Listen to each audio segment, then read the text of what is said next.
जिंदाबाद जिंदाबाद जिंदाबाद ममता बनर्जी जिंदाबाद जिंदाबाद जिंदाबाद अभिषेक बनर्जी जिंदाबाद जिंदाबाद जिंदाबाद महामाटी মানুষের সরকার জিন্দাবাদ जिंदाबाद जिंदाबाद জয় বাংলা जय बांग्ला জয় বাংলা जय बांग्ला জয় বাংলা जय बांग्ला 21 জুলাই অমর রহে अमर रहे অভিষেক बनर्जी जिंदाबाद जिंदाबाद অভিষেক बनर्जी जिंदाबाद जिंदाबाद महामाटी সরকার চলছে চলবে चलते चलबे महामाटी সরকার চলছে চলবে चलते चलबे তৃণমূল কংগ্রেস जिंदाबाद जिंदाबाद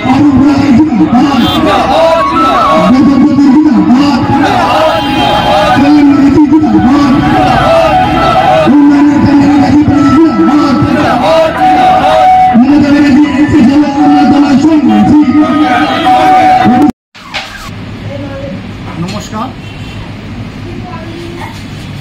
हमारे नेत्री ममता बंदोपाध्याय 1993 साले যে লড়াই করেছিল বামপন্থী সরকারের বিরুদ্ধে নো আইডেন্টি নো ভোট এর প্রতিবাদে 1993 সালে 21 জুলাই ধর্মতলায় আমাদের বীর সৈনিকরা সেই সময় 13 জন শহীদ হয়েছিলেন। তারপর থেকে মমতা বন্দ্যোপাধ্যায় তৎকালীন যুব নেত্রী ছিলেন কংগ্রেসের। উনি মত পরিবর্তন তারপর সিদ্ধান্ত নেন যে আমি নতুন দল না করলে আমি পশ্চিমবাংলার মানুষকে পশ্চিমবাংলার ভোটারদের আমি স্বাধীন দিতে পারবো না বামপন্থী সরকারের কাছে। সেই চিন্তা ভাবনা নিয়ে লড়াই করতে গিয়ে 21 জুলাই 13 জন যে আমাদের বীর সৈনিক শহীদ হয়েছিলেন, তারপর থেকে মমতা ব্যানার্জি ঠিক করেছিলেন যে আমি প্রতি বছরে 21 জুলাই বীর সৈনিকদের তর্পণের জন্য শ্রদ্ধাঞ্জলির জন্য আমি 21 জুলাই পালন করব। 1993 সালের পর থেকে যত 21 জুলাই হয়েছে প্রতিটা 21 জুলাই কিন্তু আগের 21 জুলাইকে রেকর্ড ভেঙে দেয়। তো এবছরও আশা করি গত বছরের তুলনায় বিপুল পরিমাণ বেশি জনজোয়ার হয়ে 1924-এর 21 জুলাইকে টপকে গিয়ে 21 জুলাই আরও বেশি জনসংখ্যা দেখা যাবে। 21 জুলাইয়ের চমক বলতে মমতা ব্যানার্জি নিজেই একটা চমক, আর আমাদের অধিনায়ক অভিষেক ব্যানার্জি তিনি নিজেও একটা চমক। তো প্রতিবারই এক একটা সেলিব্রেশন হয়, এবারও আশা করি কিছু মমতা ব্যানার্জি সেলিব্রেশন দেখাবে। আমরা অ্যাকচুয়ালি 21 জুলাই মমতা ব্যানার্জি চমক বলতে তিনি কি পদ নির্দেশিকা করবেন সেই অপেক্ষায় থাকি। আগামী দিন আমরা কিভাবে চলব, মমতা ব্যানার্জি কীভাবে আমাদের আগামী দিনে চলতে বলবেন সেইটার জন্যই আমরা অপেক্ষায় থাকি, এটাই আমাদের চমক। আমরা আন্দোলন অঞ্চল থেকে 10টা বাস ছাড়ছি এখন পর্যন্ত। লোক যা আছে আমাদের বাস মনে হয় লোক তুলতে পারবো না পরিমাণে, আমাদের বাইকেও কিছু যাবে, 50টার মতো বাইকও যাবে।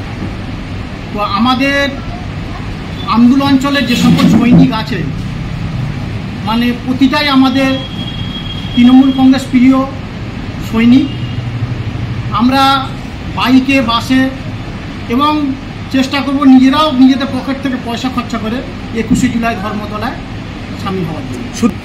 একদমই তাই, 21 জুলাই সৈনিকদের শ্রদ্ধাঞ্জলি জানাবার জন্যই আর দিদির বার্তা শোনার জন্যই আমরা 21 জুলাই। আপনার নাম? আমার নাম রাজু মোল্লা, আন্দোলন অঞ্চল তৃণমূল কংগ্রেস সভাপতি। এটি আছে আমাদের বসে আছেন টিঙ্কু নস্কর, আমাদের আন্দোলন অঞ্চলের বিশেষ একটা মানে তৃণমূল সরকার যখন এসেছিলেন তার আগে সিঙ্গুর আন্দোলন, নন্দীগ্রাম আন্দোলনে তিনি একটা মুখ ছিলেন সেই সময়, মানে আমাদের আড়গড়ের আন্দোলন অঞ্চলের। এ আমাদের হচ্ছে শাহাবুদ্দিন শেখ, এ আমাদের আন্দোলন তৃণমূল পঞ্চায়েতের সঞ্চালক। ইনি হচ্ছেন আমাদের আনোয়ার শেখ, ইনি হচ্ছেন আমাদের পঞ্চায়েত মেম্বার। আসসালামু আলাইকুম, নমস্কার। 2025-এর 21 জুলাই একটাই বার্তা, আমরা বাঙালি। সারা ভারতবর্ষে অন্যান্য প্রতিবেশী রাজ্যগুলোতে যেভাবে বাংলাভাষীকে অত্যাচার করা হচ্ছে, বিতাড়িত করা হচ্ছে, জেলে পড়া হচ্ছে, এর বিরুদ্ধে মমতা ব্যানার্জি 26-এ বাঙালির ভোট, বাংলা নিজের মেয়েকেই চায়, এই হচ্ছে বার্তা।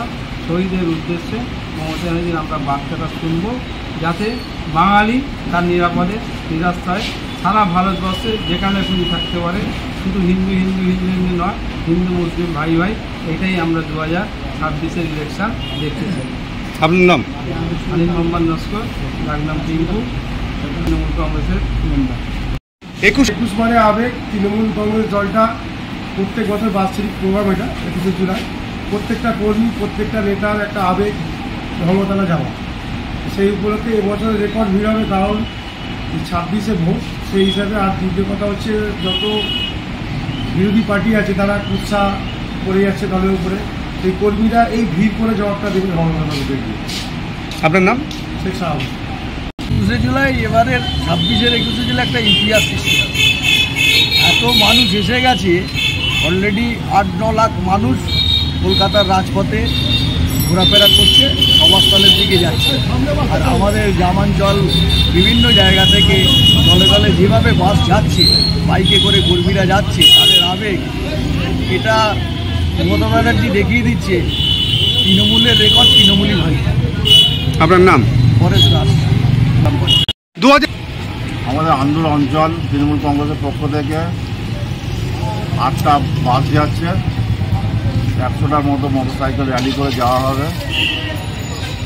এই 21 জুলাই আমরা রেকর্ড সৃষ্টি ভিড় করব। মমতা ব্যানার্জির রেকর্ড মমতা ব্যানার্জিই ভাঙবে।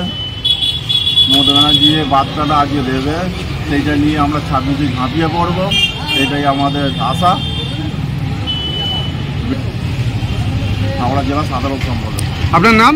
বিল্টু মণ্ডল, হাওড়া জেলা সাধারণ সম্পাদক। প্রতি বছরই যাই। কারণটা কি?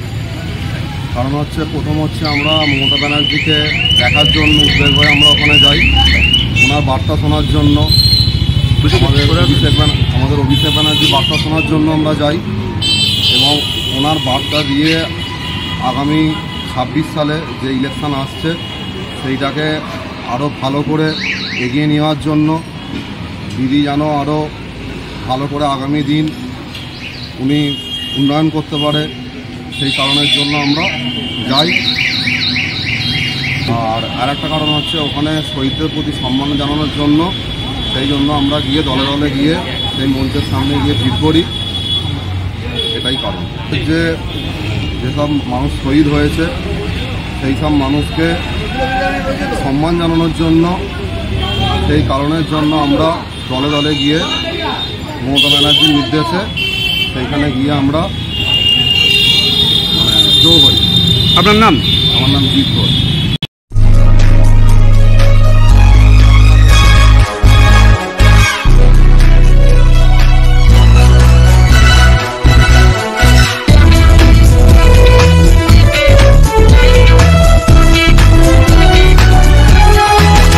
আপনারা দেখছেন এনপিএস নিউজ, সবার সাথে সবার মাঝে।